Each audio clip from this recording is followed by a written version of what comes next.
एक रात, सिर्फ एक रात, और एक शिकारी की किस्मत हमेशा के लिए बदल गई। वो कोई संत नहीं था, ना उसने कभी व्रत रखा था, ना भक्ति की थी।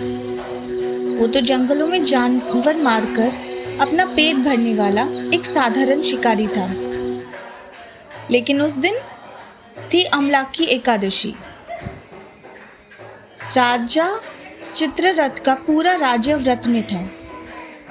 गांव के लोग मंदिर के पास लगे पवित्र आंवले के वृक्ष के नीचे इकट्ठा हो गए थे। दीप जल रहे थे, भजन गूंज रहे थे और भगवान विष्णु का स्मरण किया जा रहा था। उधर वही शिकारी थका हारा भूखा शिकार की तलाश में जंगल में भटकता हुआ उसी स्थान के पास आ पहुंचा। उस दिन उसे कुछ भी शिकार नहीं मिला था। पेट में जलन थी, आंखों में थकान थी और मन में चिड़चिड़ाहट। वो सोच रहा था, आज तो किस्मत भी मेरा साथ छोड़ दी। रात गहरी होने लगी, जंगल में अंधेरा छा गया।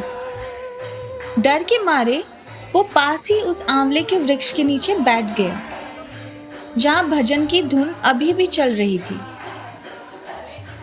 उसने व्रत रखने का संकल्प नहीं लिया था, लेकिन संयोग से वो पूरे दिन भूखा रहा।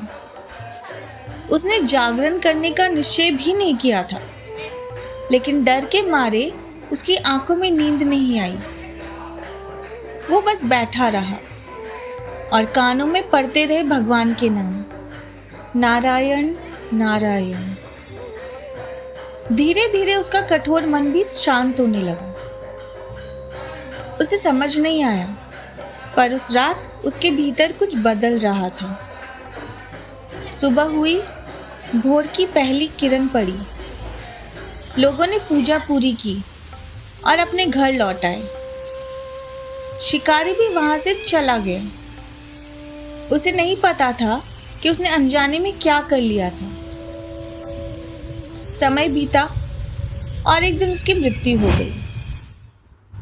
लेकिन जब यमदूत उसकी आत्मा को लेने आए, तभी आकाश से दिव्य प्रकाश उतरा। विष्णु दूत प्रकट हुए। उन्होंने कहा, इसने अमलाकी एकादशी का व्रत किया है, पूरी रात भगवान का नाम सुना है, इसके सारे पाप नष्ट हो चुके हैं। यमदूत स्तब्ध रह गए।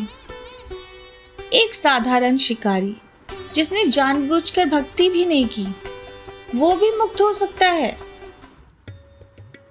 अगले जन्म में वही शिकारी एक महान और धर्म का पालन करने वाला राजा बना। क्यों? क्योंकि भक्ति कभी व्यर्थ नहीं जाती, चाहे वो अनजाने में ही क्यों ना हो। अमलाकी एकादशी सिर्फ एक व्रत नहीं है, ये याद दिलाती है कि भगवान भाव देखते हैं, दिखावा नहीं।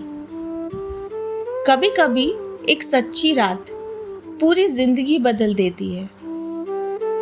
अगर आप भी अमलाकी एकादशी का व्रत रखते हैं तो कमेंट में ओम नमो नारायण जरूर लिखें और ऐसी ही पौराणिक कथाओं के लिए हमारे साथ जुड़े रहें।